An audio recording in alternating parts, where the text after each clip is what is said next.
Now we are going to see that how word to vec is going to map each and every token. Now I wanted to see, even I have included some English stop words, but don't worry. But the built-in package will filter out all these built-in package. Just even though for each and every words available in the English dictionary, okay, these such models like word to vec, BERT, Muse, these models is already trained with so many vector representation. Only thing you have to choose your vector size. Each and every word you wanted to represent with how many vectors. Only that is what you have to choose it. And we are going to have some kind of interpretation with the results. So roughly you have around some 40 tokens are there, I guess. Okay, roughly around some 40 tokens. Now using this word to vec, okay, I'm defining my model word to vec, and all the tokens are being defined in sentences, right? So I'm passing sentences. And min count 1. This again, this filtering is optional. If you wanted to give this kind of a filtering while doing this encoding, the contextual choice. What I say here, minimum count of the words to consider when the training model. Okay, at least you can say that, say for example, this word has to be appeared at least 3 times or at least 4 times. Then only you can include that token for the encoding. That kind of a filtering you can do it. Okay, so this is a user's choice to set the min count you want or not.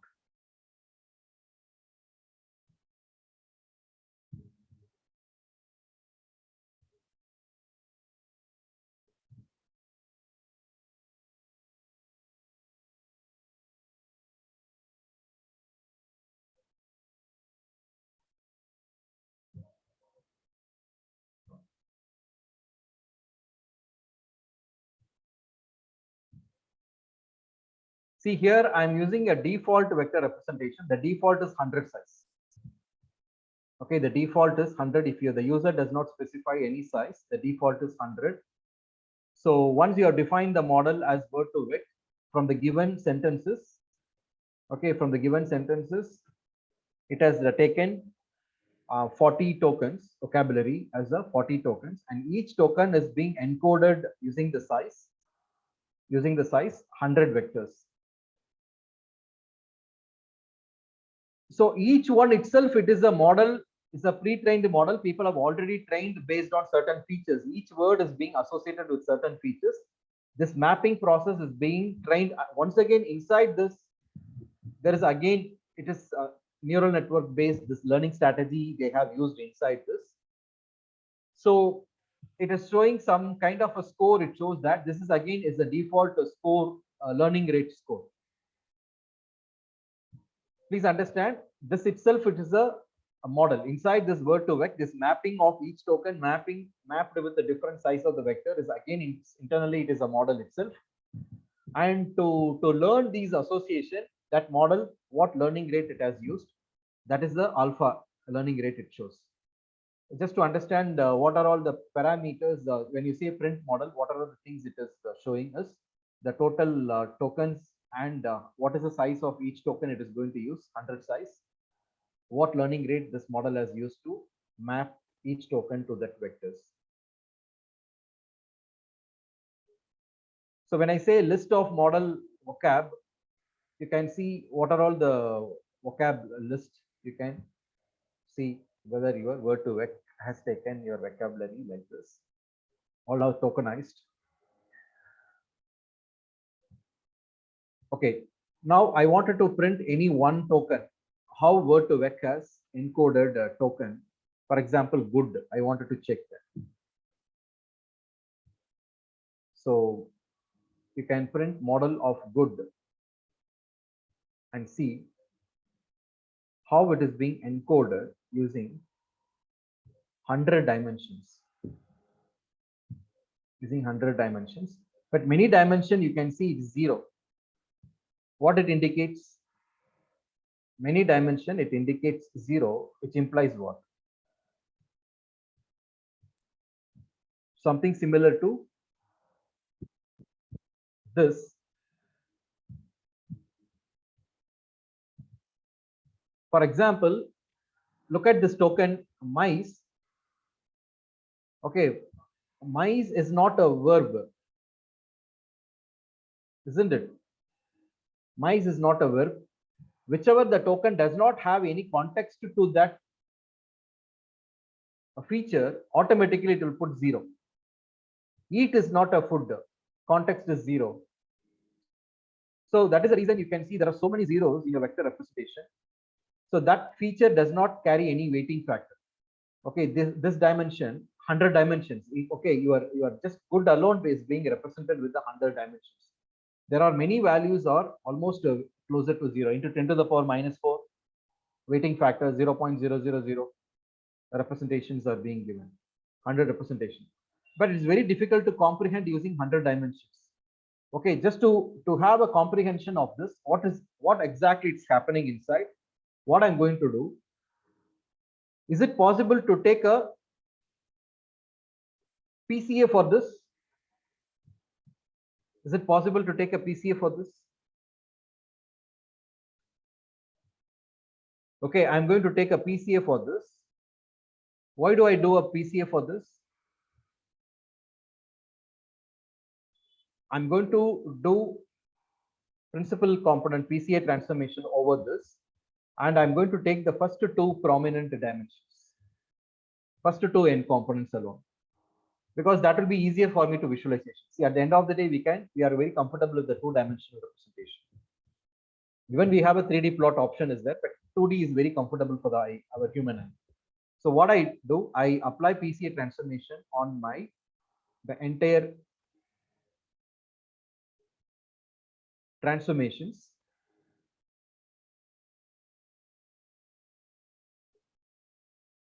So my X is what? Nothing but my model dot vocab, and I'm fitting my PCA fit transform, and that result I'm going to visualize as a 2D plot.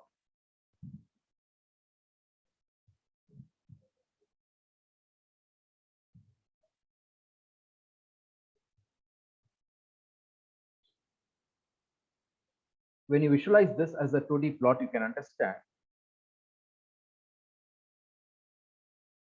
your word to vec is actually preserving each and every token in a mathematical space,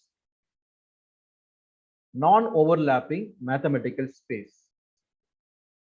Just to confirm and verify that whether my word to vec is going to keep each and every token in a, because it's a 100-dimensional space, right? Each and every token is being placed in a 100-dimensional mathematical space, 100-dimensional feature space. Obviously, when I am so refinedly, whenever I am defining, of course, they are highly redundant. Redundancies, they're highly correlated. Many features are highly correlated. That is why we are trying to decorrelate that feature representation in the form of a PC transformation. You know that PCA will decorrelate the information. Once you decorrelate the information, and you can see that there is you can see the distance between men and women very distinct. They are placed reasonably at good distances, men and women. See here, king and the queen are at the safe distance. King and queen are at the safe distance.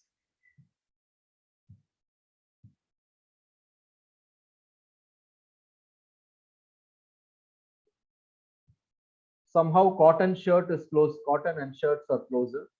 These two, shirt and cotton, are placed here.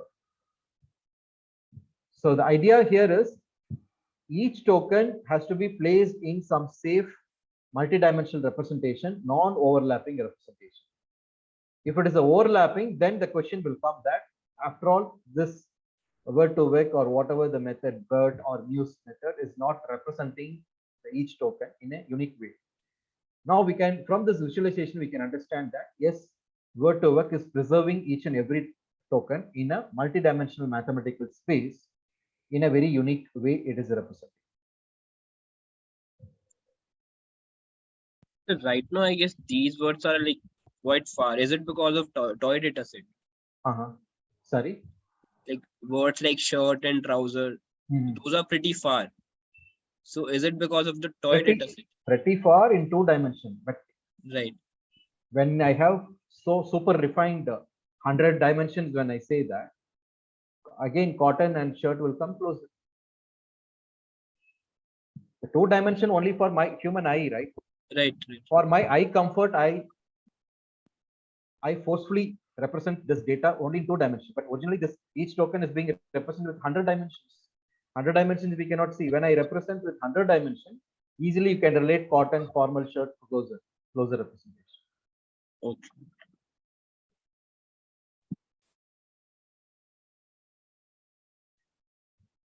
So hope you got the idea of word to vec idea. You got the idea. Any question, guys? Now we are going to take this idea for the implementation. For an application, we are going to take this word embedding idea. The good news is the word embedding has been integrated as part of your TensorFlow workflow. You don't need to do it explicitly outside the workflow. We have one layer, but for that you have to, of course, you have to prepare your data set. Your data set has to go through various stages to work out that process.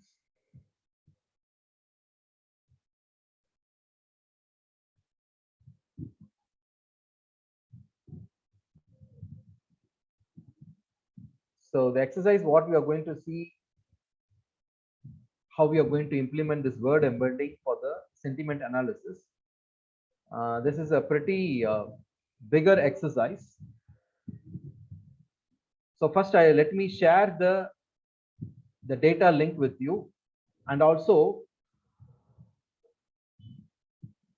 we have constructed this coding into two-stage process. As Shahil asked me this few minutes before, for our own vocabulary, okay, we can map this word embedding on. So your code is developed like this is what your data set. Okay, first we are going to create our own vocab. So one Python file, okay, the first Python file I'm going to use to create this vocabulary. Okay, first we have to generate this vocab.txt. I'm going to put the vocabulary for whatever the data set you're going to work with. Okay, and then another exercise, I'm going to load this vocabulary and I'm going to take it to the word embedding process. Of course, your main model also will be designed here. Your main architecture, your coding will be done here. So this is how the component of our coding is going to look like. And the source data we are going to have in two folders. All the positive reviews, it's about movie reviews. Okay, all positive reviews are kept in one folder and all negative reviews are given in another token, another folder. Okay, let me share the folder link.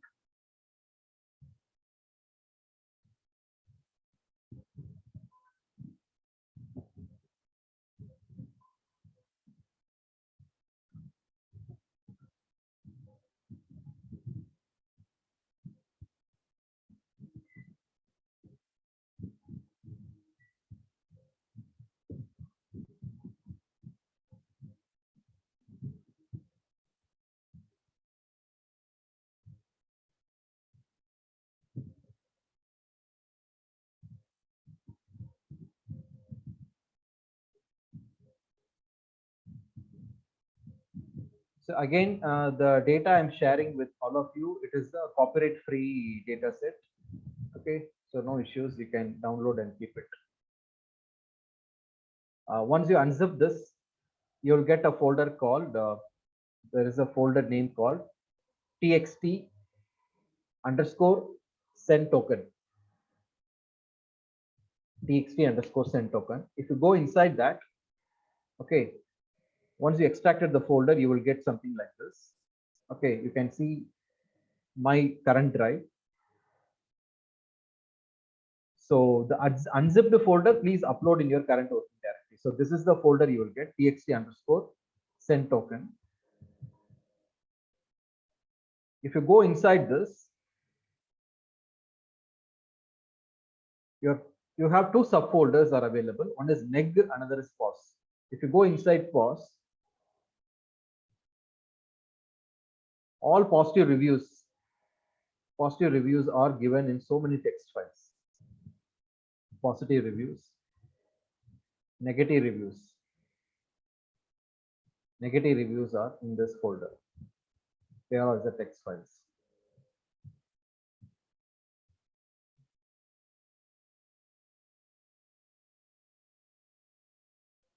So first you download this folder and upload in your current working directory.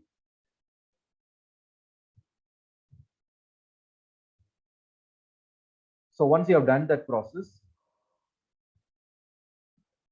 the building the vocabulary, okay, and the main file, both the file I'm going to share with you because it is a very lengthy exercise. But however, I'm going to explain line by line the whole code. I'm going to explain and what is happening, and also we are going to execute lively. We are going to execute each and every cell, and we are going to see what is happening. Parallelly, it is doing the coding parallelly along with me. It's a bit cumbersome process because the length of this code is very huge. So let me share that both the files, we are going to use it for the implementation.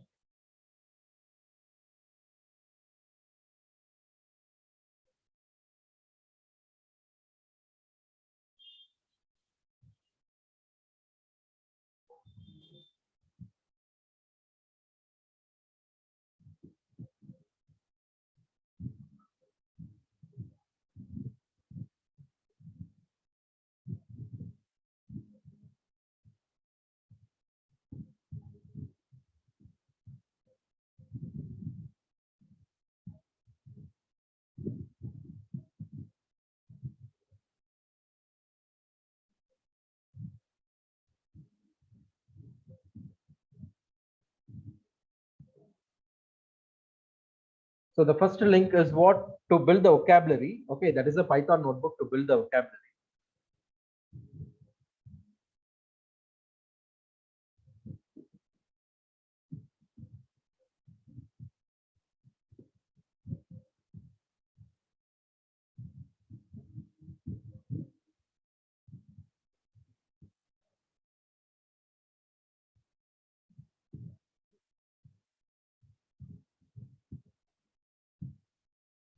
So the first two links are your data and the code, Python code to build the vocabulary for our own data set.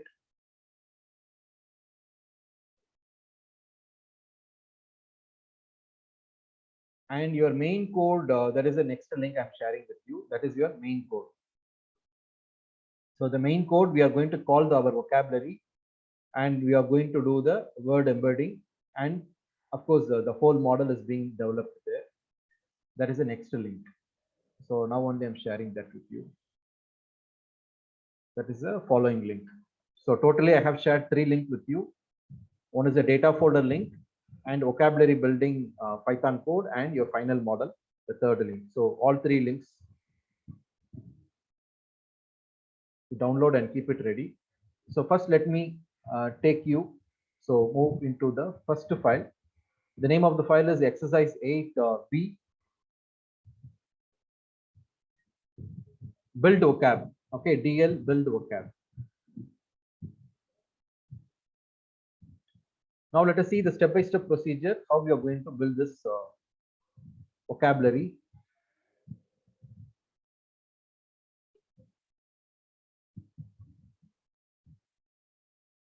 See, this step is optional. Okay, if you wanted to do,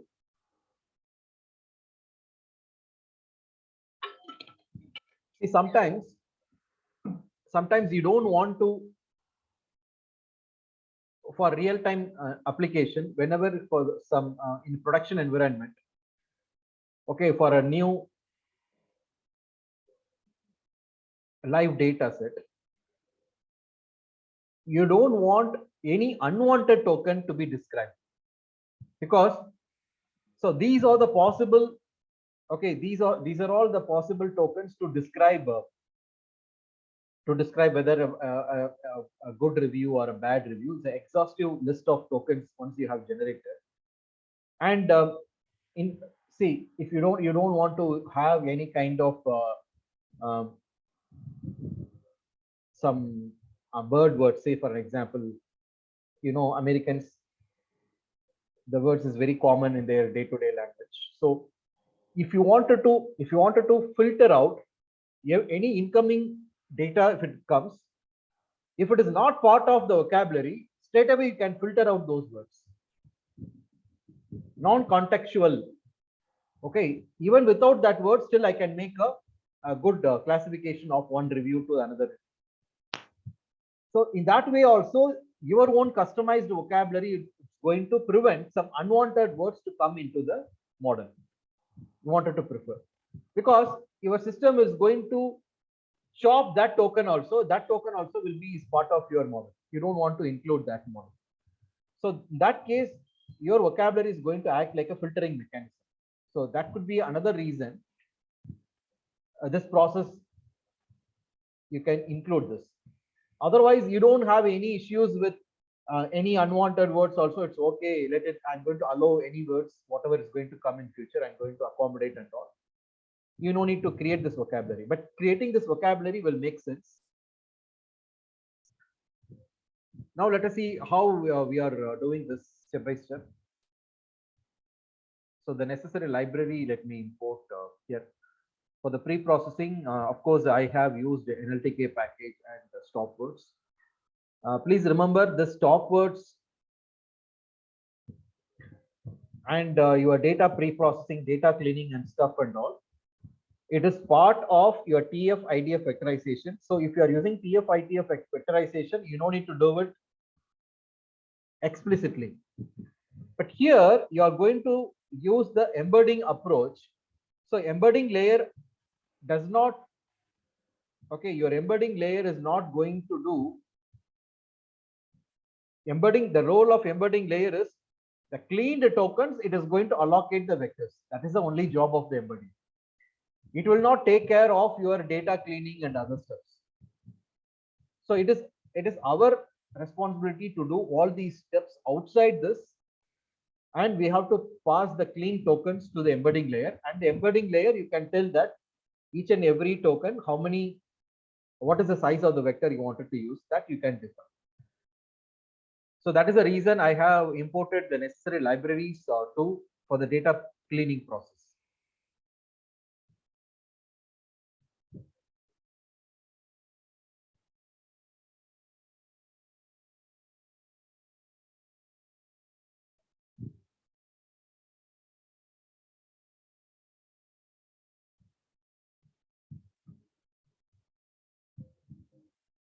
So each and every process I have created one user-defined function. Okay, first let me enable all my user-defined function. We'll go through one by one function, what each function is doing. First, let me bring all the function to my memory. All the user-defined function. Let me put it in my memory. Okay, this is what the main. So from this main code, we are going to call all these functions one by one. Functions we are going to call this. Okay, before I call these functions one by one, let us go and check a feed of the data, how the data looks. Okay, randomly we'll take one record. Probably I have I'm accessing from the positive review, the very first record. If you open positive folder, the very first record file name I just copied here. We just load the doc and see.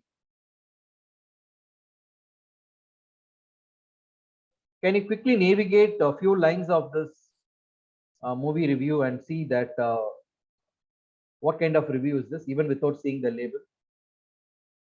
Is it a positive or negative?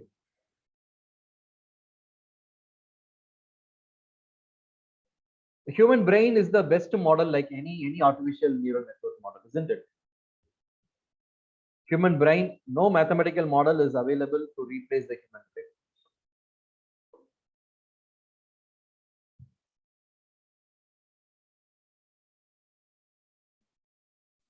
It's a Positive. Negative review, right? Yeah, very good. Yes.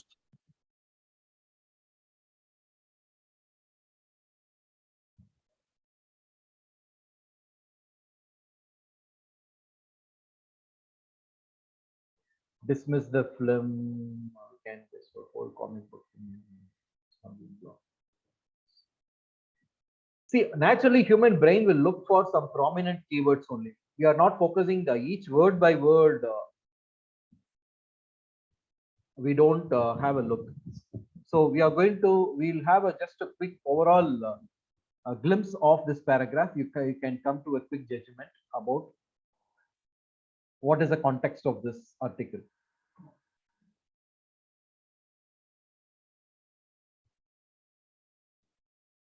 Sorry.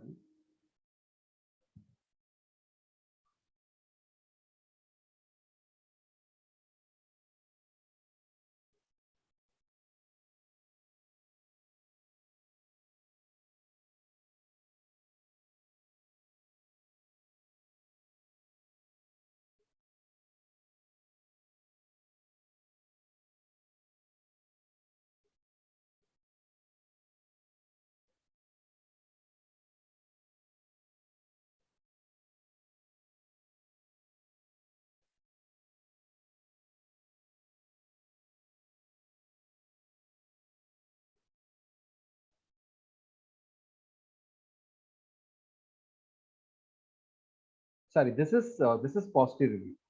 Yeah. Earlier one was a positive review. See, it is actually they are saying that don't dismiss this film because of its source. So they are recommending to watch this movie actually. So this one is actually the negative review. The next file I'm loading, this is a negative.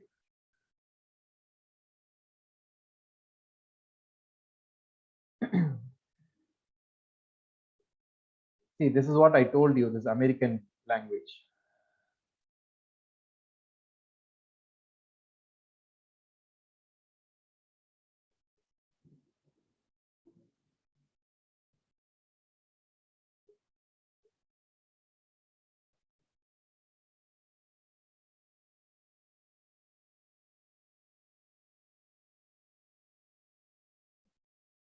Okay, so randomly you can check anyhow.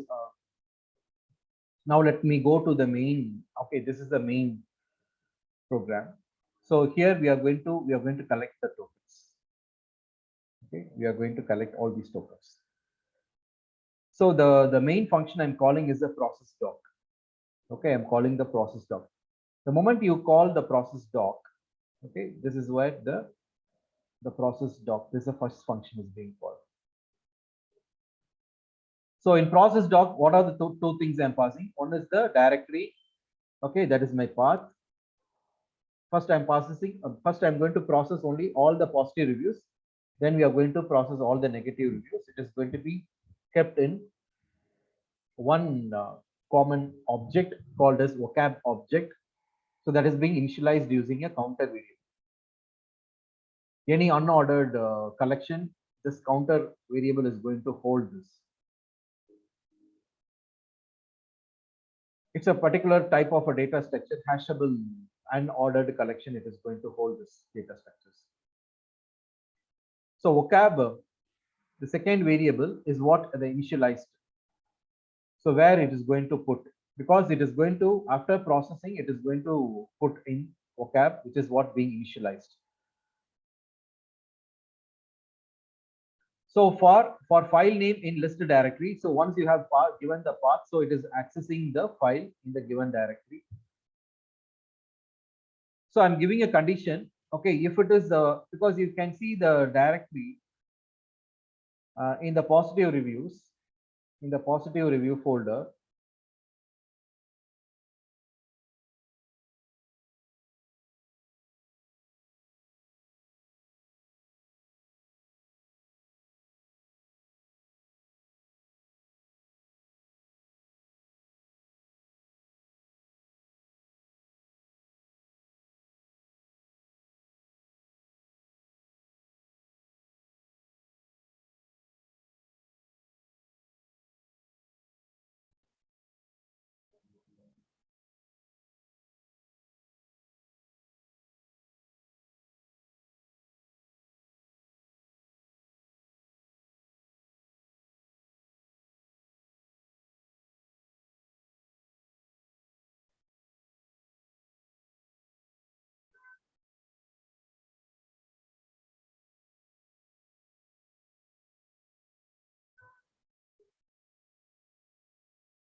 So we have files starting with CV9 also, right? 900.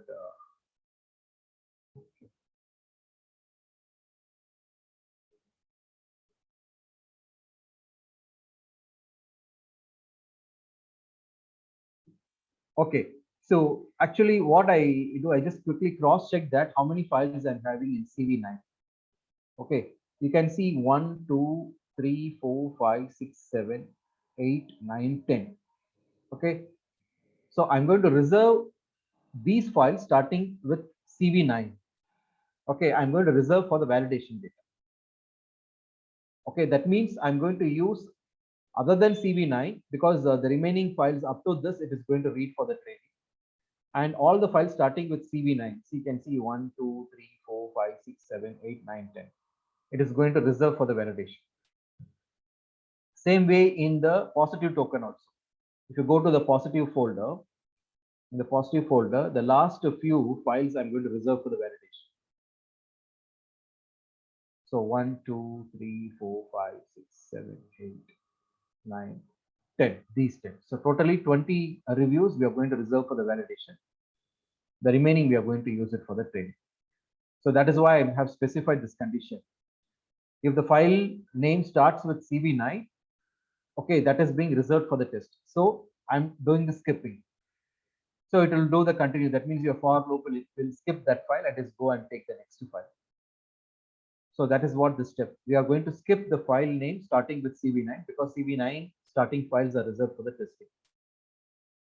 So once you access the file, okay, you are appending the directory with the file name and you are calling the next function. Here I'm calling the next function. So inside the process doc, now I'm calling the next function. Next function we are calling is add doc to vocab. Now let us go to this add doc to vocab. In this function, I'm doing two major steps. One is loading the file. Okay, once we are accessing the file, the respective file we are accessing, and also we are doing the cleaning process. That is, this is the main process. So we have to clean the file and we have to keep the tokens, and the token has to be updated in the vocab. Okay, vocab object, it has to get updated. So load file, nothing special in the load file. It is simple and straightforward. And the load file, it go with like the standalone file, how we open and we verify using the simple open syntax. We are reading the file. Just we are reading the file. In the cleaning doc, okay, in the cleaning doc, I'm using the standard step, the standard pre-processing step, which we follow. Whenever the situation we don't use the built-in pre-processing TF IDF. Rashid, you have mentioned about the regex and all. You told me in the last session, right? Here also I have used that. Okay, to filter out all the strings. Okay, with the punctuations, we are filtering out all the string characters alone, and all the punctuations marks inside the character and outside. We are removing punctuation removal, and alpha numerical attached tokens also we are going to remove it. Only alphabetical, only your token should be a clearly non-numerical alphabetic and English stopwords. And again, if what is any customization you wanted to do it for your tokens, all those customization you can do it. This is, see, once you do the standard process, beyond the standard process, anything is very specific to your client requirement or any to the context, you can always add that. The last few steps you can always add this. So suppose if I wanted to filter out any short tokens, only if at least more than one character length I wanted to keep. Anyhow, single character tokens we are not going to keep it. If it is A is there, means that is A will be removed in the English stopwords. And if you want, you can maintain at least 2 character above or 3 character above token alone if you wanted to keep. Any customization you can do it here. So the standard pre-processing step we are doing it here.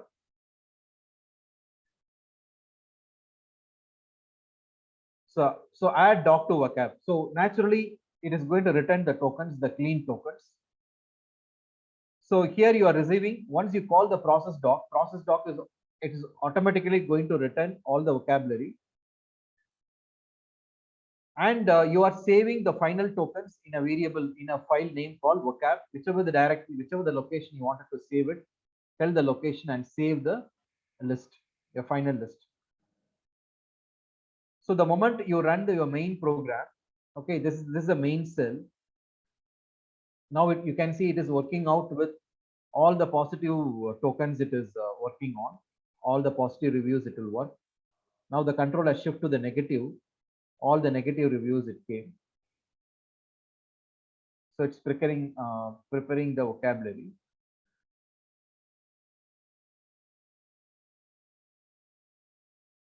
Again, here you can maintain in some conditions before you save.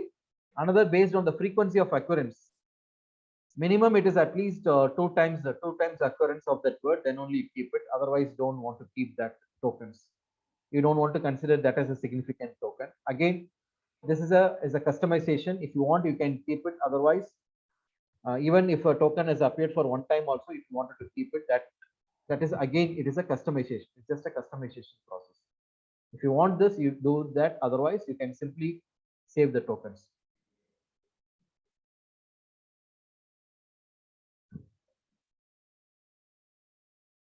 But sir, aren't we converting above like into a set?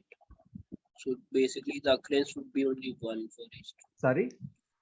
In the pre-processing steps, aren't we converting like all duplicates word into like one word? Like we were using set somewhere in that pre-processing function.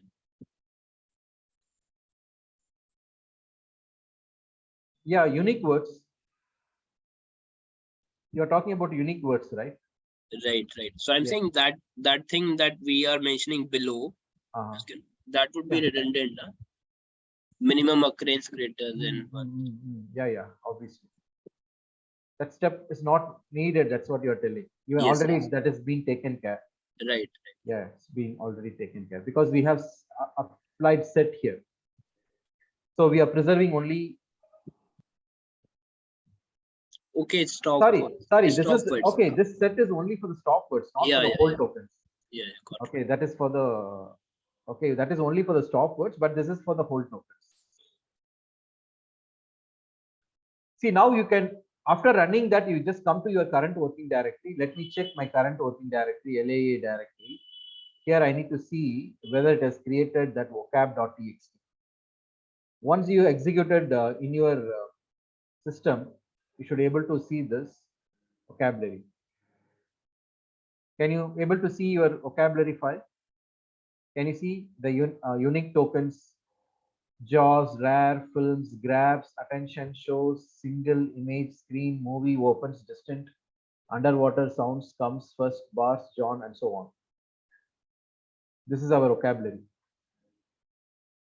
So based on our training records, we have created this vocabulary. Okay. Now I'm going to load this vocabulary in the next file where we have constructed the model. Okay. In this notebook, I'm going to load that vocabulary and we are going to do these model building. Of course, these vocabularies are going to be converted into word to vec format. Whereas see here I have used the standalone word to vec using Gensim. I have imported just to demonstrate how after vectorization, how you can visualize your tokens in the principal component dimension space, just to visualize it. To understand that, we have applied word to vec explicitly. Moving forward, when it comes to deep learning model building framework, okay, deep learning model building framework, you don't need to do that process explicitly. Okay, you can include that your word to vec component as part of your coding sequences. Okay, so that is the difference between your earlier exercise. I just explained what does your word to vec is doing on your tokens. Just to explain that concept, I have applied that word to vec explicitly. But in our application, I have included, I will show you where I have used the You can see this is part of your model building. Even the first step, the first layer itself, it is the embedding layer, right? Before I present my data to the next layer, my data is being passed on to the embedding layer. Okay, this line is equivalent to your explicit word to vec conversion process. So here we are doing it. So embedding layer. So I'm importing my embedding layer also here while importing other libraries. So Keras having a layer called embedding layer. You can see this. From keras.layers import embedding. And which are all the new packages you're seeing? This pad sequence is new to you. Any idea? Because all my reviews I wanted to, because your general in your TensorFlow Keras architecture, your data size should come with the fixed length. Am I right? Fixed length. What do you mean by fixed length? For example, review one. Okay, review one is being once after tokenize your first review, it is going to have some 70 tokens. Assume, and review two is being defined with 75 tokens. Review three is being defined with the 100 tokens. Review four is taking some 60 tokens like this. I cannot maintain standard size, right? I cannot maintain standard size. So what we do, padding, we are going to do the padding. So for that, I have imported Keras pre-processing sequence, pad sequences. So what basically we are going to do is, we are going to check which reviews got the maximum length. Here we got review number 3 got the maximum length, right?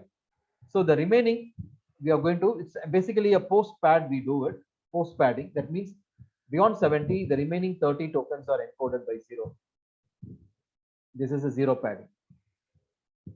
So that you can maintain all your inputs with the uniform length according to the maximum size of your which review, which training record is the maximum length. We are going to pad 0 padding to represent rest other data set to make it uniform size. Now all the review will be in equal number of tokens. You understood the context of padding, why we require padding? Yes, sir.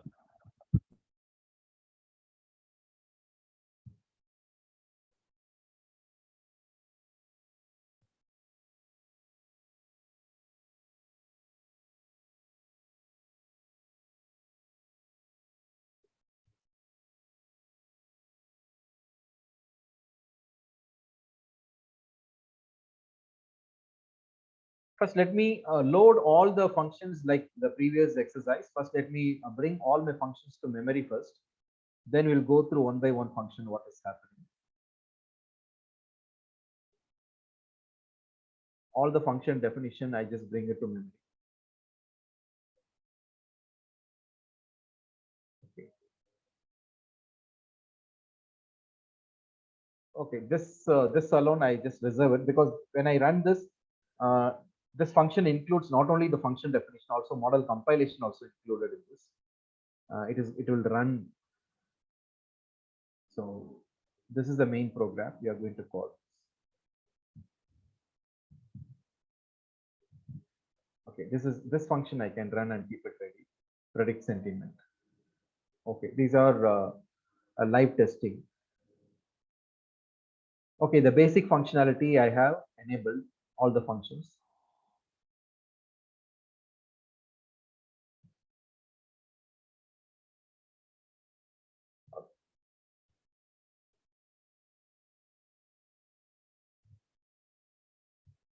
So this is where your main program starts with, right? Your main coding starts with loading the vocabulary. You have to load the vocabulary. So first I load my vocab.txt, whatever the vocab text you have generated, that vocab text txt file I'm loading here. So to load the file, I'm calling the load doc function. You just go to load doc. What load doc is doing? Load doc is simply loading, just like your previous Python notebook. Simply it load the file. Just read the open the file and just load the file. So as soon as we have loaded the file. Okay, though we have already filtered the vocabulary with based on the frequency of occurrences, if there are any duplicates to avoid it. Even if you're not done that process in the previous step, okay, this set function will make sure that you are working with the unique vocabulary. Okay, if you would have done that in the previous setup itself, this is not mandatory. You can comment this. So once you loaded your vocabulary, you set with unique vocab.split. Already it is all our vocabularies are being tokenized only. It is split based on the white space. And then your load clean data set. We are calling the function load clean data set. So it will come to this function, load clean data set. So what this function is doing, once again, it is accessing these two folders. Okay, so it is called process doc function. Process doc. Once again, this function in turn it is calling process doc function. Mostly the process doc function is same as the previous file process doc, but except one change. What is the change you notice in this process doc?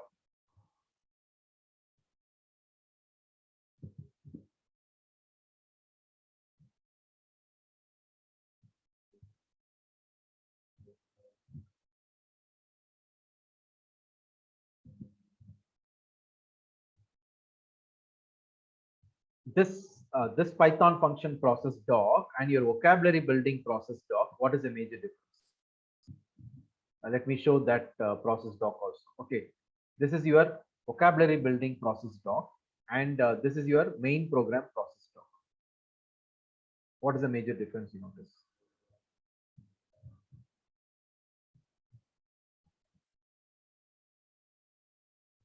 Did you notice the difference?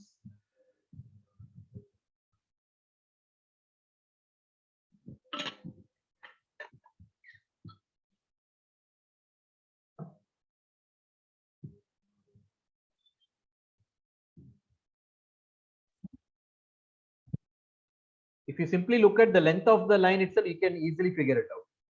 Look at the length of this line, look at the length of this process doc, slightly more. Why?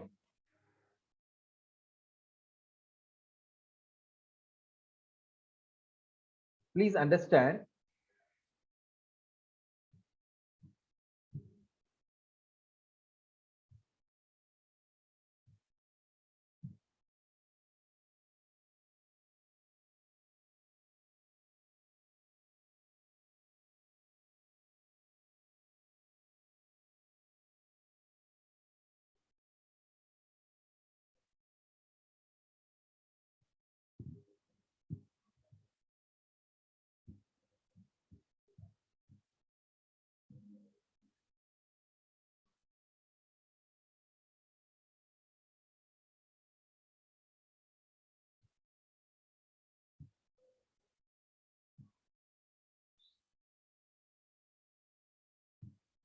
Here we are not reading the test record. Am I right?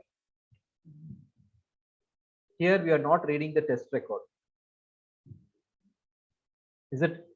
This process doc is not reading the test record. Why it is not reading the test record? What is the context?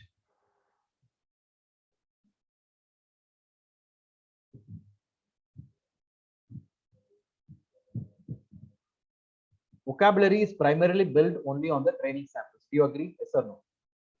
Does the vocabulary is built exclusively only on the training records? Do you agree? Yes. Yes, sir.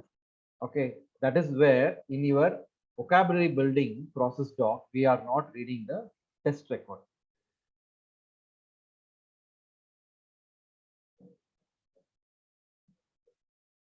But here we are reading the test record also, right?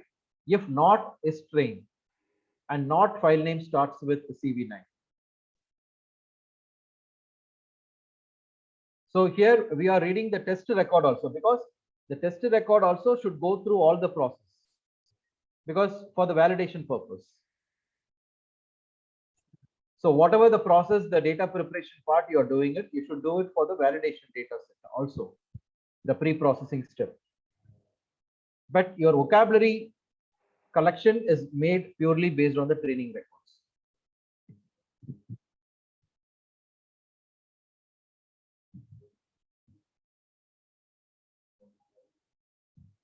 So it has to go through, all the records should go through the cleaning process.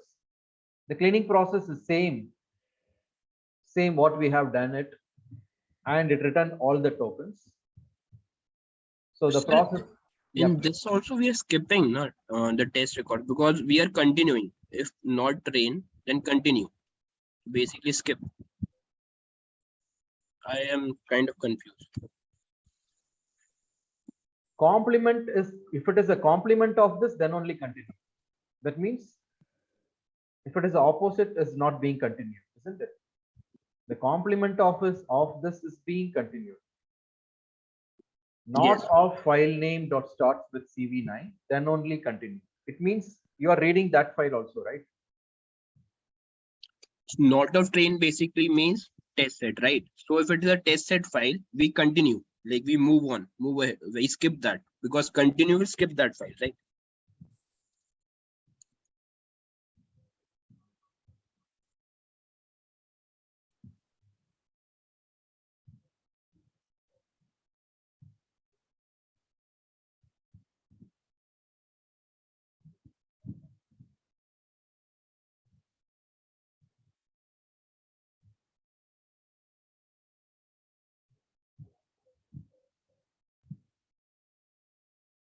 Also, I mean, the comment also says the same thing. Skip any reviews in the test set.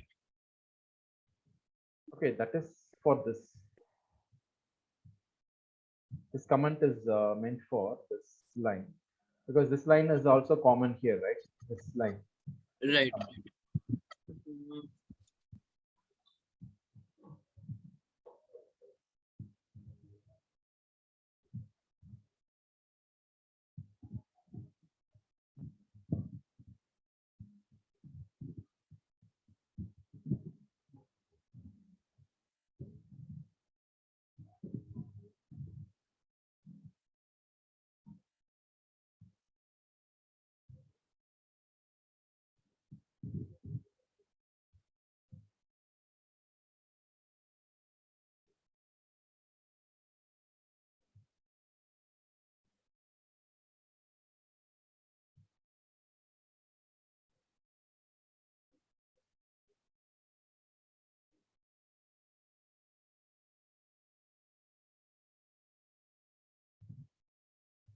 Load clean data set. You are calling this.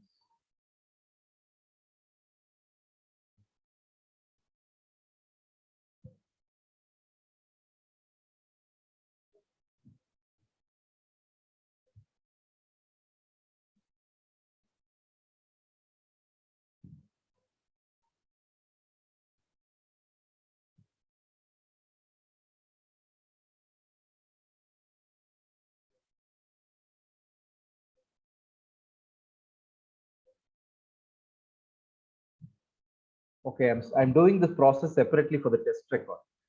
Okay, not as a common step. See this, I'm doing this load clean. See here I'm calling this load clean data set, vocab followed by true. Whenever I pass this argument, Boolean argument true in the sense, I am indirectly telling this function to do all the pre-processing only for the training records. Whenever I call the same function with an argument false argument, naturally, what is going to do? The second line is going to work, isn't it? At one point of time, this is going to work like a 2-in-1. Okay, whenever I say true, okay, true means it is going to access, it is going to skip the test record and is going to access only the training record. Whenever this argument is false, it is going to skip the training record.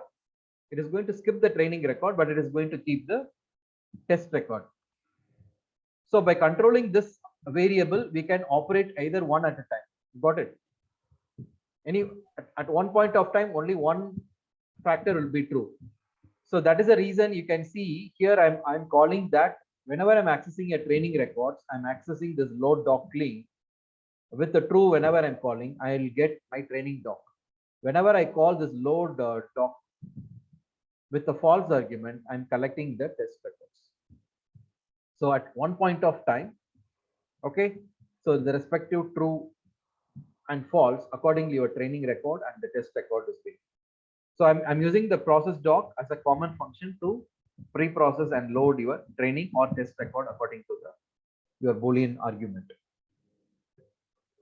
You understood the logic? Yes. Okay, that is why the 2 times I have used that line.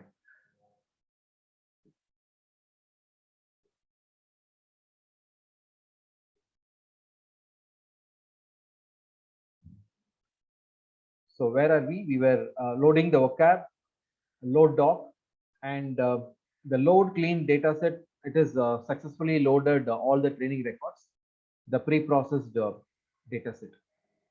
And then you are calling create tokenizer train doc. What create tokenizer is doing?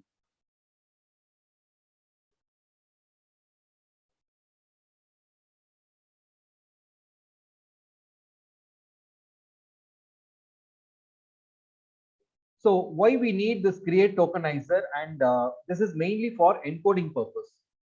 Okay, mainly you are going to bring to a proper framework. In that framework only you can do the encoding pad sequences. To enable the pad sequences, first of all I have to bring all my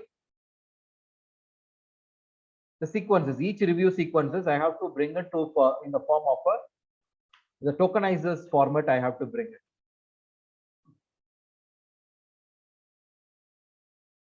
So now currently your trained docs is nothing but all the record, but it has to pass record by record, it has to pass the sequences. Record by record, it has to retain your reviews, and record by record, each record will come with a different token size.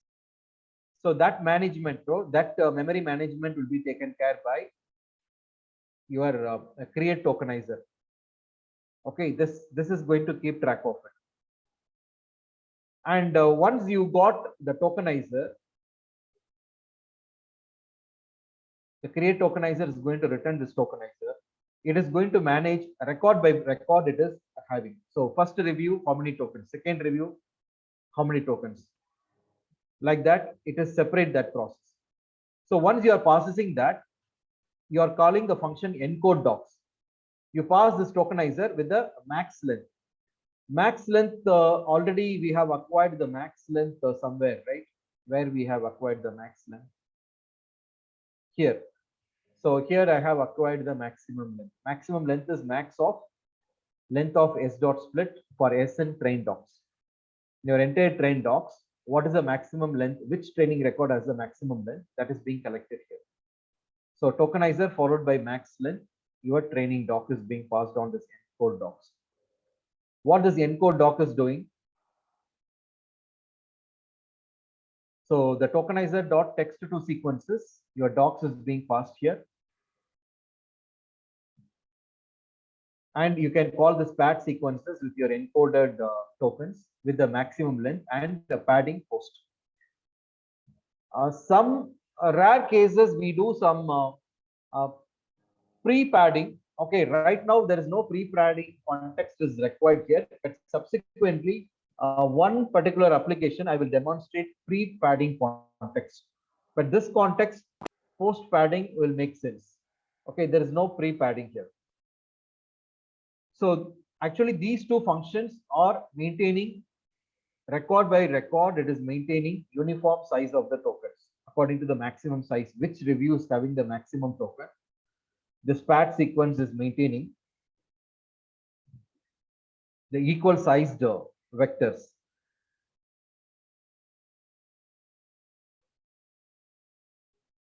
Okay, now let me run this cell.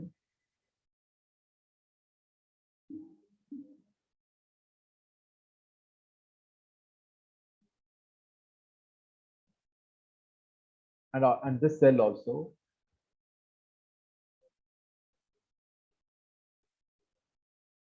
Okay, I have not ran this define model.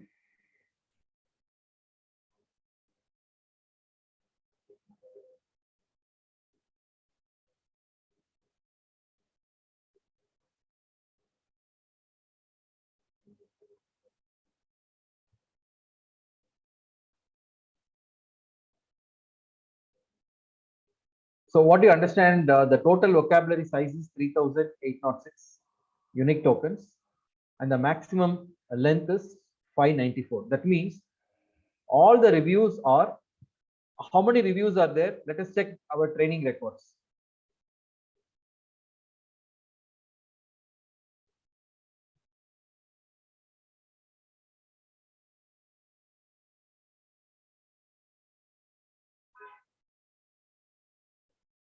Here you can check your training records.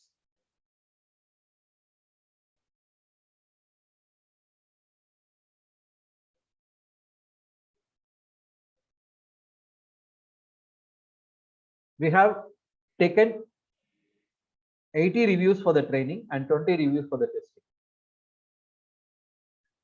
The respective labels are here, 80 and 20.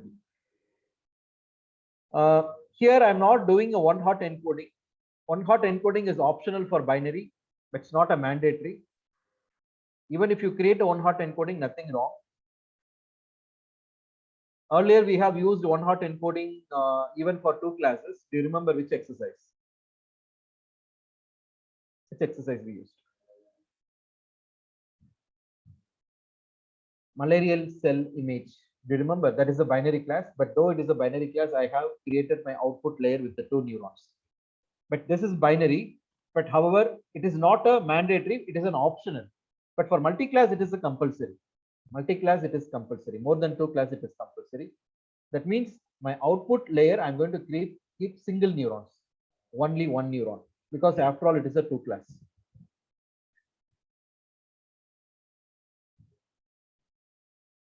Now we have got 80 records, which will go to the model.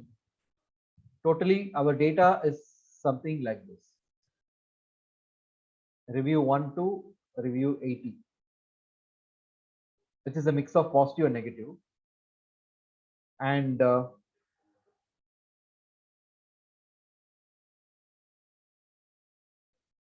how many? What is this 594?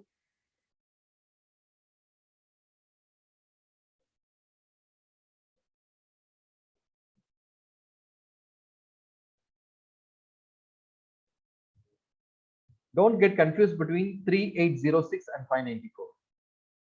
Can you tell me what is the difference between 3806 and 594?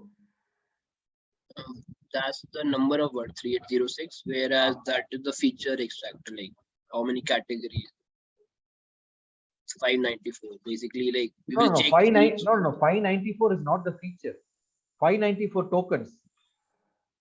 See, 3806 is the total size of the words put together, all the reviews, all the training reviews.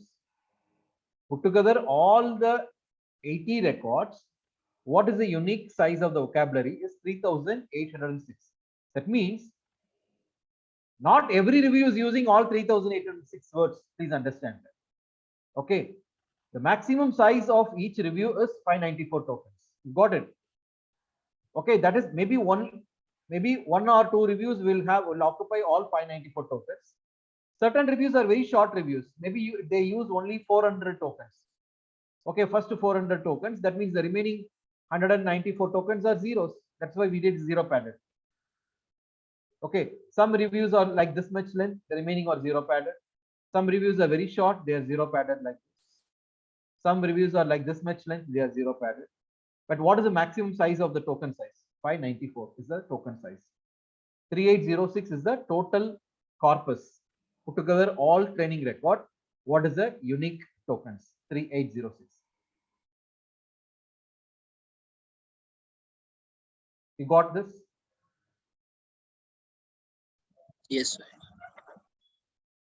See, if it is a word vectorizer or TF-IDF vectorizer, can you tell me what is the size of my data matrix?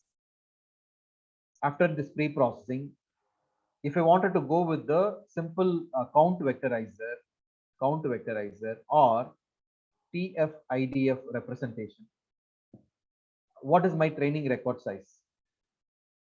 What is the size of my training records?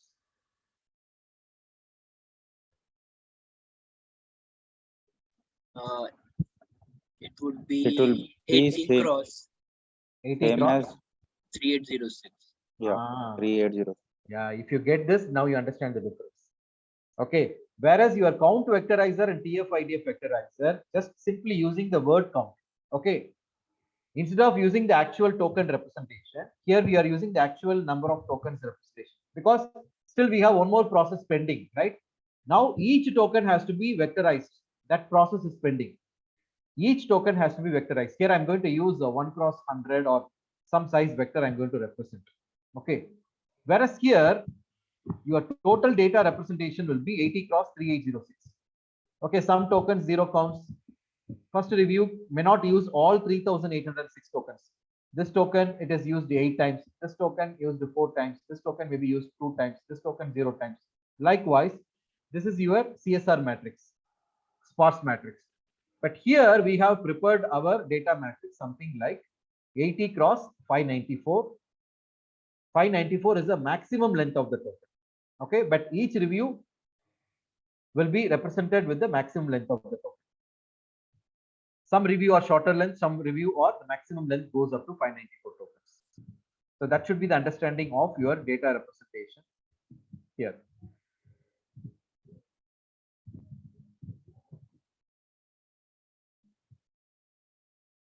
Okay, now we'll come to the model building. Okay, all the data preparation part, you understood what is your final data preparation. Once your final data is being prepared, you are calling your main function define model. In define model, the first layer I'm calling, which is the embedded layer. It's an embedding layer. What is the vocab size? 3806, isn't it? Vocab size is 3806. This is what the vector size. This is the vector size.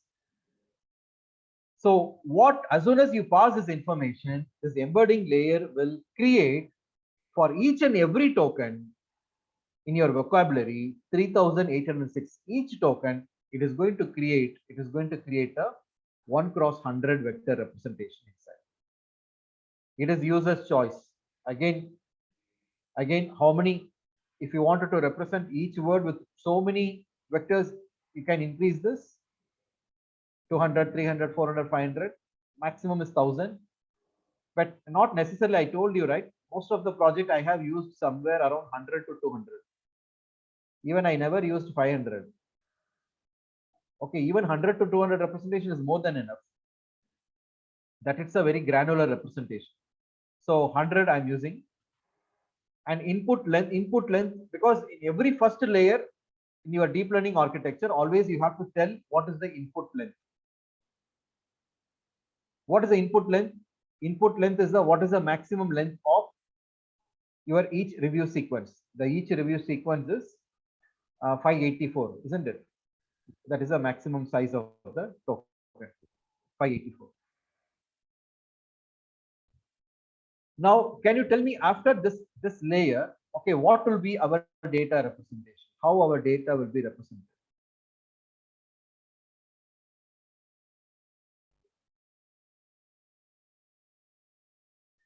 Can you tell me the size of this embedding layer?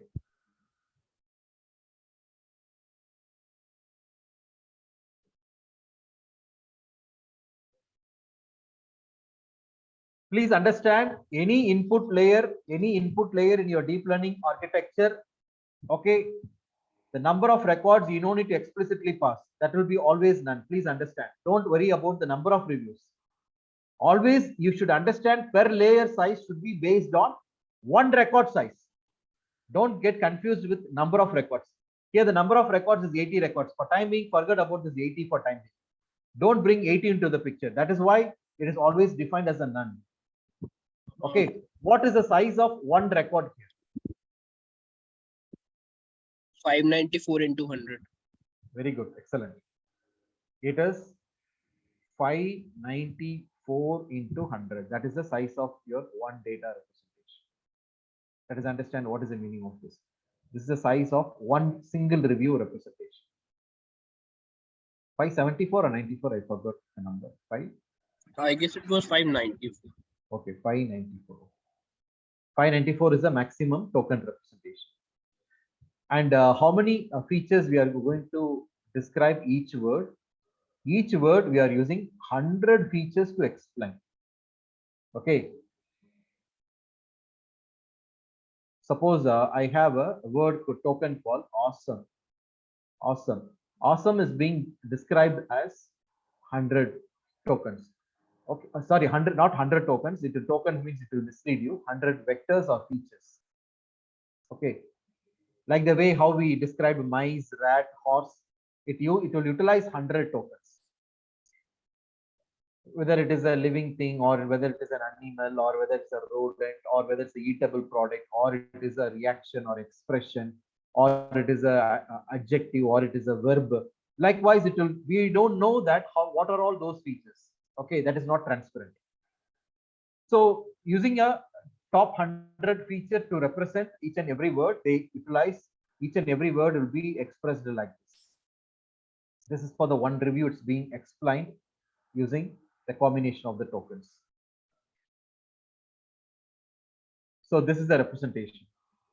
Now let us investigate what will be the scope of, okay, what would be the scope of convolution layer here? What is the scope of convolution here?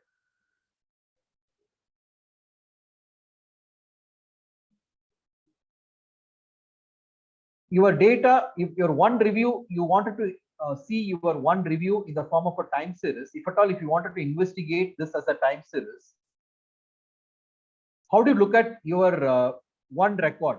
Okay, how do you investigate one single record? One single record, how do you investigate? In contrary with the time series, like a row wise or column wise?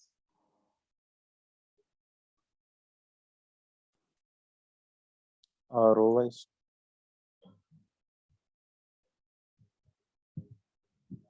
Okay.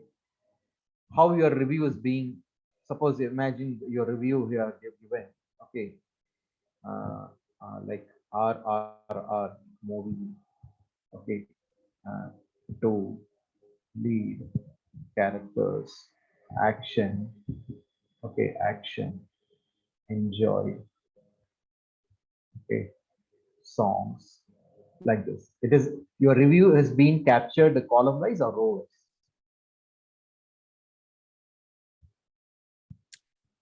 This is column wise.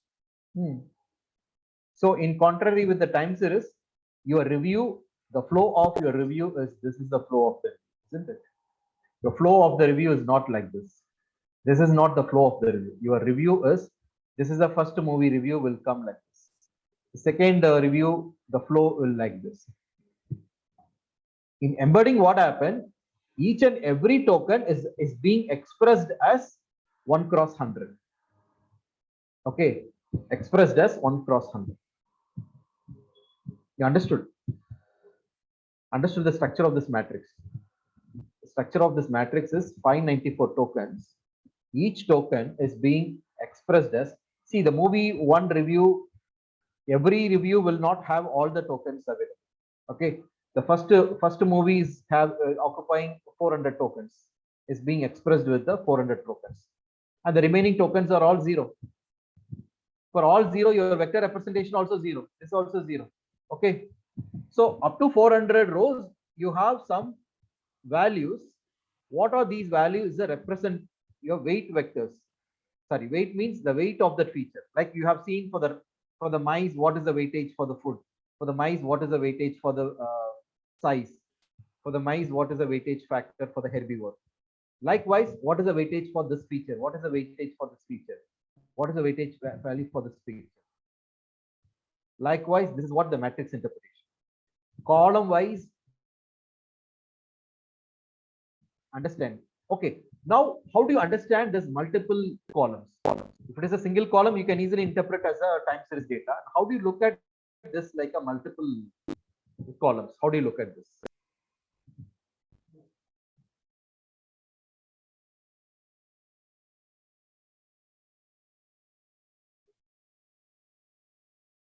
Sorry, sir, I didn't get the question. I mean, how do we do?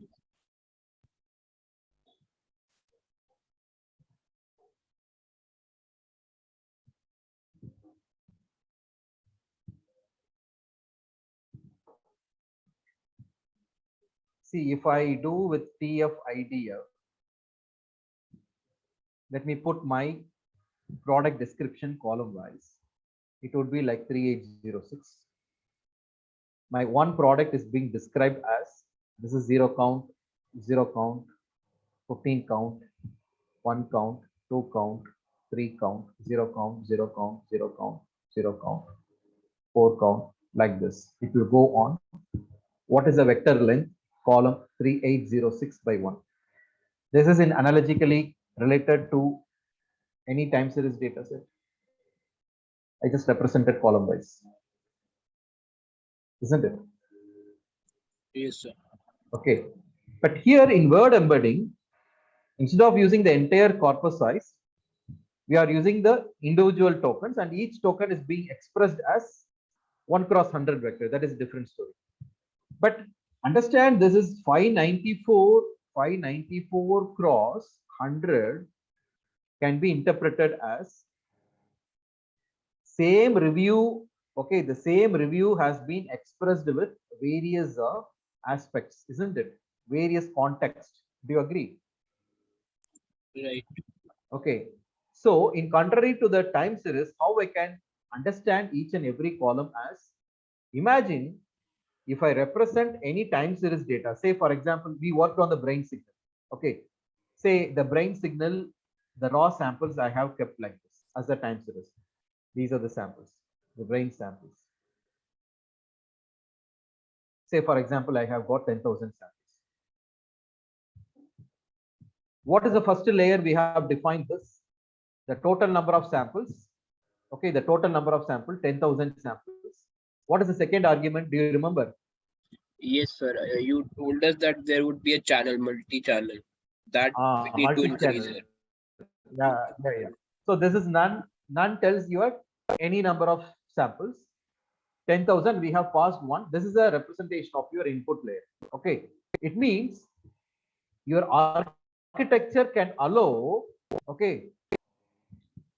In the head portion, this is an alcoholic person. When the person is alcoholic, how his brain is working here, how his brain is working in this portion, how his brain is working in this portion, how his brain is working in different lobes, how his brain is functioning, and how the alcohol affecting different parts of his brain. I can pick same 10,000 record here, same 10,000 record here, same 10,000. I can create a multi-channel 1, 2, 3, 4, 5, 6, 7, 8. Now the size of your time series data set will be like this is one channel, second channel, third channel, fourth channel. Any number of channels you can accommodate. You can interpret this, your sequence of text, your vectors, how you can visualize the vectors. This is something like a multi-channel sequence flow. First of all, you try to understand the meaning of this matrix. What is the meaning of this matrix is, it is a sequence, your reviews are presented in the sequence of tokens. What is the context of feature 1, feature 2, feature 3? With a multiple context, we are looking into it. With a multiple context, we are looking. Okay, let me explain this with one simple example. Okay, forget about this review example. Maybe I'll take some very common. Say in electronics, I need to define a product called laptop. A laptop.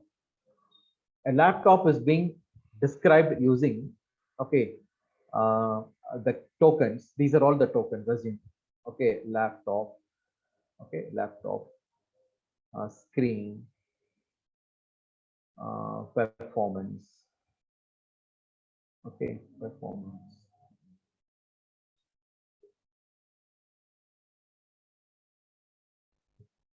lightweight. Some you have described this product is being described using these tokens. Okay, these tokens. And what is there here in the vectors? They have used so many contexts. They have created so many contexts. Okay, whether it is a object, living or non-living. Okay, say whether it is a living thing or object or simple thing, or it is a electronic items, electronics, or it is a cloth, whether it's a cloth, Like so many features I have created. Okay, there is no limitation. Even up to 1,000, you can set the dimension to describe each one. Now it will see each and everything. Okay, it is not a living object. It is a object. It is a thing. The weighting factor, it will give some weighting factor for the 6.8. Definitely, laptop is not a cloth. So this is 0. Is it an animal? Some vector may say it's an animal. No, it is not an animal. It is a food item. No, it is not a food item. So of course the laptop comes under an electronic. Yeah, it's an electronic product. So it's some weighting factor for this 0.9. So each and every token is being described with a vector like this. Vector like this. Similarly, another product, if it is another product like a shirt or a trouser, will have this electronic component 0. Okay, some component related to this laptop characteristic will be 0, but other characteristic, cloth characteristic, it will take some weightage. Okay, again, another product shirt is being defined with some various tokens, and that representation is completely different. What you're looking here is, see, there are, if a particular column is taking all 0, what it means? A particular column is taking all 0 means this context is completely 0, right? 0 context. No context to this feature. That is how we can interpret. Again, this column is entire animal characteristic is 0 for all the tokens. Again, there is a no context of this product is no way related to animals, no way related to the human. It is no way related to eatable items. Can you able to understand each column, the context of each column? Some columns, see, for example, in electronics column, you have got some weighting values or some reasonable, each and every token got some reasonable weighting score, like 0.8, 0.6, 0.4. It got some reasonable weighting score. Now, can you tell me what is the scope of CNN layer here? If at all, if you wanted to apply convolution, how you would like to apply the convolution? You would like to apply the convolution row wise or column wise. First, you figure out that. Now you tell me you wanted to apply convolution row wise or column wise. Which would make more sense? Column wise and pick those column which have higher contextual relationship. Yeah, column wise. Basically, it's definitely row wise is ruled out because you are understanding the time series sequence flow vertically, not in the row wise. Okay, your sequence flow is vertical. Your sequence flow is vertical. It is not row wise. So obviously, you are going to apply convolution column wise. So in the first convolution layer, I have used, don't worry about the number of filters. Okay. And I have used the kernel size is 8. That means every time I'm going to use 8 value and it is going to perform some sum of products. What is the logical connection of doing convolution? At the end of the day, what does the convolution is going to do for me is either the coefficient is going to give me the average information or it is going to, what is the contrary to average? What is the contrast to average? See, at the end of the day, your convolution, your mask, your filter, or you can call this as a kernel or a filter, whatever the name you can call, your convolution to any sequential data or any spatial data, I mean for the image pixels, you can extract only two characteristics. That two characteristics are basics for any data. One is average, another is what? One is average, another is variation. This is the fundamental two characteristics. Basically, your convolution masks are trying to pick the average information and the variation in the information. Assume that if at all it is going to extract, say instead of 8, for simplicity, let me take only the size is 3. If I'm applying 3, every 3, suppose if my mask value is something like 0.33, 0.33, 0.33. What exactly it is doing with this data? 0.9 multiply with 0.33, 0.8 multiply with 0.33, 0.6 multiply with 0.33. The sum of product responses put something average of these three values, isn't it? Or the variation of these three values. Either it can take an average or it can do a variation. Mostly that is the way your coefficients will be initialized. And if I keep on moving these values, shifting, I can doing something like a moving average. Every three value, I'm taking some mean value of these characteristics. So 0.9 plus 0.8 plus 0.6 divided by 3, you are representing this. Okay, you are representing with as a mean value of this. Again, next three value, what is the mean? For the next three component, what is the mean? That means the occurrence of these tokens to this feature context, is it consistently maintaining that feature or not, your convolution result, if it is an average mask. If it is a variation mask, if the coefficients are tuned to the variation characteristics, it is going to check the variation in this. What is the variation in this? So the ultimate goal of applying this convolution mask is to have a very precise representation of this matrix or more compact representation of this matrix. Whenever I'm applying convolution layer to any sequence data, okay, of course the mathematical process you understand, but logically, if any sequential information or time series information, your convolution process is trying to reduce what aspect? You understood my question?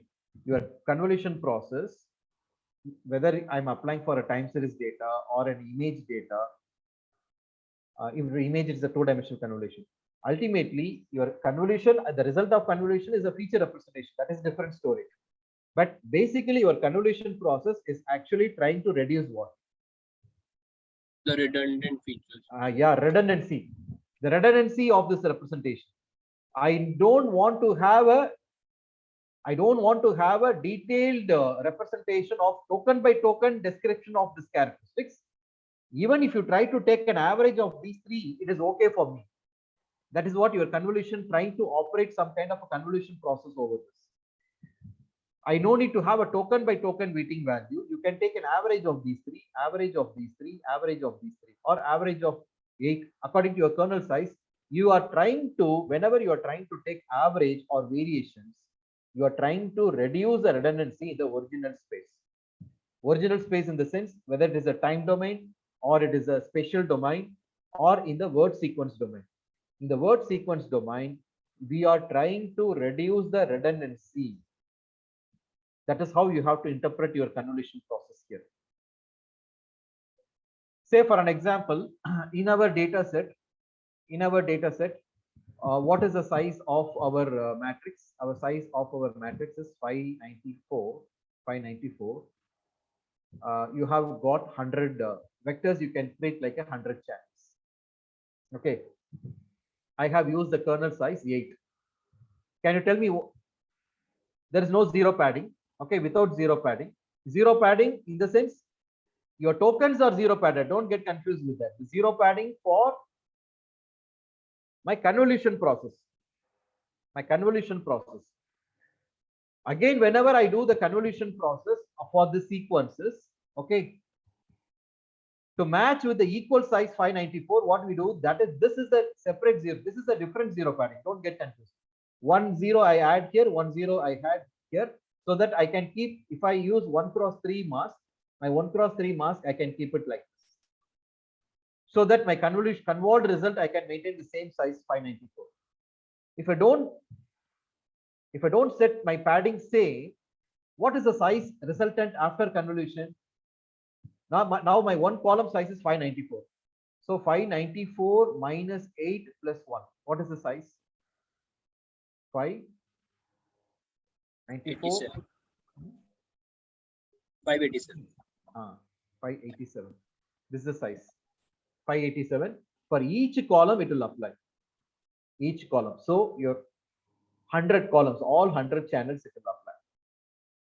After this, what we do, we apply max pooling. What max pooling will do? So it will take average of these things. Okay, you got some average information. Say for example, you got some 0.5, 0.4, 0.3, 0, 0.2, 0.3, 0.6 like this. So when you do max pooling, every two value it is going to retain one. So 0.5, 0.3. Okay, these two it will retain one. These two it is going to retain one. These two it is going to retain one. And these two it is going to retain like this. Now your each column will be represented with a reduced dimension. Reduced dimension. Once it is reduced for single channel, all the channels, okay, all the channels will be appended. All the channels will be appended to represent one feature vector for your one record. One feature vector for one record. Whichever the places your filter has given the non-zero responses. If your entire column is zero responses, it will not append that column. Assume if one of there is zero context, not necessary that every product will have the context of everything, right? At one point of time, your product description will have one single context at a time. If it is electronic product, it will be having electronics context. If it is a cloth, it should have a cloth. If it is a positive review, means it will have a positive context. All the good, happy, awesome, and that characteristics. Okay, you are joyful. Again, your features will be like whether it is a joy expression or a sad expression is a positive expression. Likewise, it is being encoded. Your each description is being encoded with. So many of the features it will highlight if it is a joyful experience, is a pleasant experience, or it is a non-pleasant experience. Those features will be highlighted, and that response will be more. So whichever the column it got the non-zero responses, those non-zero responses will be finally appended. Finally appended. This will go to your dense layer because your flatten will take care of this. This will go to the dense layer. From here onwards, you can construct your dense layer. How you want your dense layer to. So this is how the workflow goes on in this model. So I'm applying embedding layer followed by my filter, number of filters. Whatever the process I did for one filter, you have to do it for the second filter, third filter. You have to concatenate everything. So that your flattening layer will take care of it. After applying your max pooling, after convolution, it will going to downsize, and non-zero response column it is going to concatenate. Okay, vector wise it is going to concatenate, and filter wise it is going to concatenate. While it concatenating vector wise, if the particular column is a completely zero response, those column it will not concatenate. Only non-zero. Out of 100 vectors, hardly your one review will be explained in hardly maybe 4 or 5 columns. Only those 4 or 5 column non-zero responses will be concatenated for one filter. Next, you are applying the next filter. Next filter will capturing the variation information. Another filter is capturing weighted average. Another filter may capture unweighted average. Something like that. Each filter has one characteristics which captures the context, and everything will be appended as one flattened layer. I have used only one hidden layer with 50 neurons, and this is my final output layer. Since it is a binary class, we are using a binary cross entropy and Adam optimizer. We have defined this already. This model has ran. Okay, let me show this. Let us see how my model do the prediction for some real life input. So for that, I have created one function called predict sentiment. Okay, you just pass any one random review and see how your model predicts. Here I'm just encoding model.predict. It is going to return the predicted value, and I'm going to see according to the label. If it is a 0, it is going to return negative. If it is a label 1, means I'm going to return as a positive. That is what this predict function is doing. Now let me load one record from the negative folder. This is randomly I taken one record from the negative folder. Review number 998. We told that all the reviews starting with 9 letters is reserved for the testing or validation. So I'm loading this record to validate the model. So this is the review taken from the negative folder. Obviously, it is a negative review. Now let us see our model, what our model returns. It's predicting as a negative. We are printing our model.predict because it's calling the predict sentiment function. Your predict sentiment function is doing the prediction job. Model.predict is being called here. So your incoming review should go through all the process, clean doc and encoding process should go through. Okay, this is one review which is already available in my data set. Now I randomly give some text. Okay, it's not part of your any of the records. Something I'm giving a text, something like this. Everyone will enjoy this film. I love it. Recommended. Something. It is a positive review, right? Actually, this is a positive. This is a positive text. I pass this. This test record is going as an input to predict sentiment. Now let us see that how this is being. Everyone will enjoy this film. I love it. Recommend. Your model predicts as a positive review. You can also validate for the whole test record what is the performance of the model. That also you can validate and report. Here I just use in production environment, if the incoming input come like this, how your model behaves. So each one I have given one record, but it doesn't give a guarantee that all the test records it may give 100% correct prediction or not. For that we have to validate with the 20 reviews we separately we maintain, right? That you can separately you can validate. Model.predict, you can pass the entire X test record and see that you get Y cap value. You can print the classification report for that Y cap value and you can see the model performance.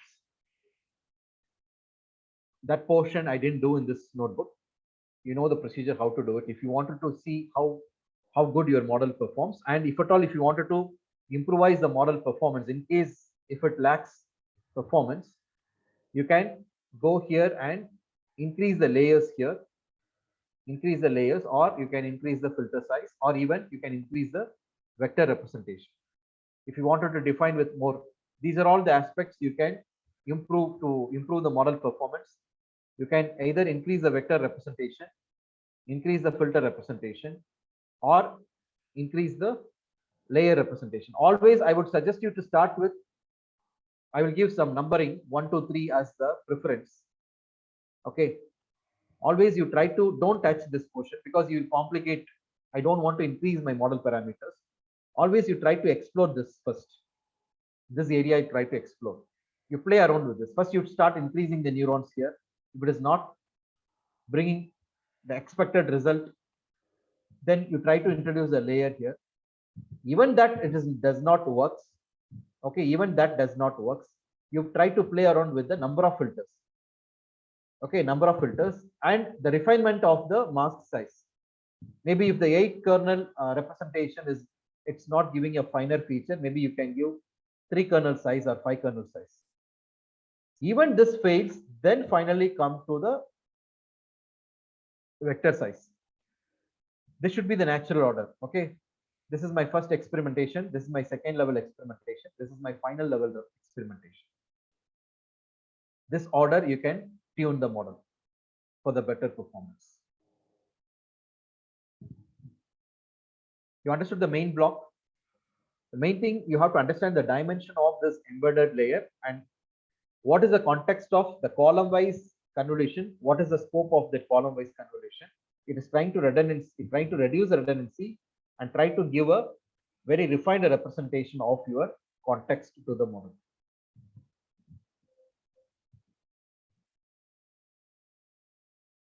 Sorry, I took some extra time because I don't want to hinder the flow just for otherwise we have to start everything from the beginning. That's why just now I noticing the time. 9:35. Sorry for that. You understood the flow of the main workflow, how we prepare the data set and how the process is going on in each and every stage. The essence of this architecture you should understand. The essence is the vectorization. Embedding is one major takeaway. And what is the scope of convolution? That is the second takeaway. The scope of convolution, you should understand something like a time series. If I'm applying for multi-channel, Imagine something like that. A word sequence, I'm applying a convolution on the multi-channel context. Instead of channel, I'm using the word multiple context. On the multiple context, I'm applying the convolution. Not every context will come into picture for every review. Either one context or two contexts or three contexts will come into for one review. Review, another context will come. Some other column will come. So my context will change. If my context changes, naturally your model will learn in a different way. For positive review, the context is different. Negative review, the context is different. That is how your model learns. So any incoming record comes, the same process go through and make a decision process.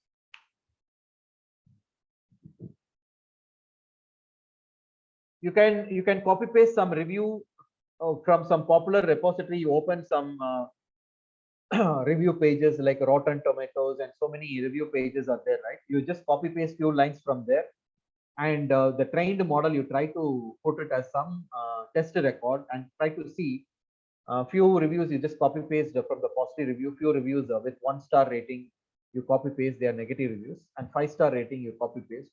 You can see that how your model perform for few other sample. Out of this database, you just copy paste from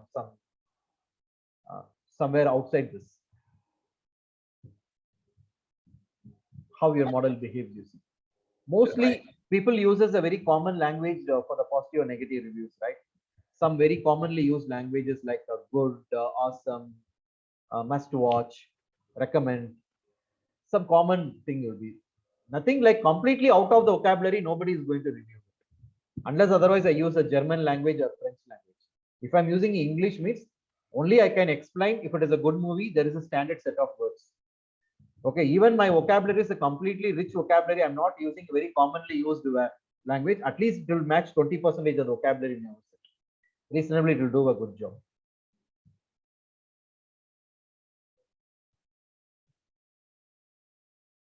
Anybody having any question? Yes, sir. Can we use this word to for prediction purpose also? Like next word prediction in a sentence. Yeah. See, once you have a numerical representation, anything you can do with this. Even I can do the clustering. I can do clustering, anything you can do it, right? Once I have a numerical representation of my sequence, whatever you wanted to do with the data, you can do it. Here we do a classification job, right? We in the future session, we are going to do the sequence forecasting application with RNN model also. Your data preparation part remains same. Your embedding, because the sequence of tokens I have to represent it with the same embedded vector.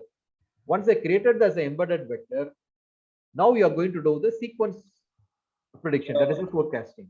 No, sir, I'm saying without using the neural network, just from the word embeddings.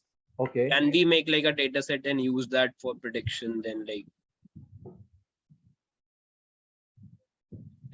we know we can find out which word would be close to which. Right? You wanted to apply conventional ML model. That is your question. Shall I apply a conventional ML model? You wanted to extract the output of this, and you wanted to use that matrix to train a conventional ML model. Yeah, like I want to make a matrix like where input would be one word and the next word would become the output or like a target variable. Yeah, that way, yeah, you can do that.